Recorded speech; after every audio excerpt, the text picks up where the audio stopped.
שלום ישראל, מה שלומך היום? בסדר? ברוך הבא. כמו בכל יום, גם היום ישראל פרידמן משדרות הגיע לבית התמחוי בעיר. פשוט כי אין לו ברירה אחרת. אין למי שיעשה לי אוכל. ואני בא פה. יש עוד חייל פה שבאים לאכול. עשרות אנשים שנמצאים במצוקה כלכלית מגיעים לכאן עם ישראל, תמיד באותה שעה בצהריים, לאכול.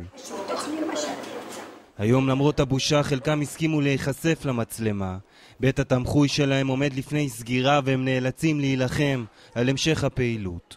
לא יודעים מה לעשות עכשיו. אם אתם יכולים לעזור. היא אמרה שעומדים לסגור.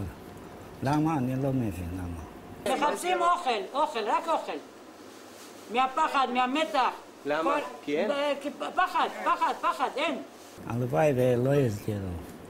זו לא הפעם הראשונה שבית התמחוי היחיד בשדרות נמצא בסכנת סגירה, אבל הפעם המצב קשה במיוחד. אין חשמל, התנורים והמקררים לא עובדים, והמתנדבים נאלצים להביא את האוכל מהבית. פעם התנהלנו בסירים כאלה גדולים, היום המינון ירד לסירים קטנים, אותם סועדים ויותר סועדים, אבל אין לי מה לתת להם. ארגזי הירקות האחרונים שהגיעו נפרקים במחסן של מרכז חסד, שמפעיל בעזרת כמה מתנדבים את בית התמחוי ומחלק כל שבוע מנות לכ-600 משפחות. אין תרומות. מהרגע שפסקו הקסאמים, נגמרו התרומות. השתמשנו במה שהיה, כרגע אין. כבר חודש אין כסף לשלם בעבור תיקון המקפיא הגדול, והמחסן כמעט ריק ממזון. אלו המוצרים האחרונים, עוגיות מפסח, ממחטות לחות, אורז, ממרח שום, שוב הכל תרומות, אפונה וגזר, וריבה שצערי עבר עליה התוקף. בחזרה לבית התמחוי.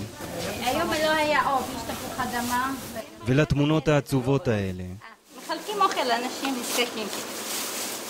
אם התרומות לא יגיעו מהר, מרכז חסד ובית התמחוי של ישראל וחבריו ייסגרו. הקסאמים אמנם פסקו, המצוקה הכלכלית רק הולכת וגוברת. תודה רבה. שיהיה לנו רק שקט ובריאות.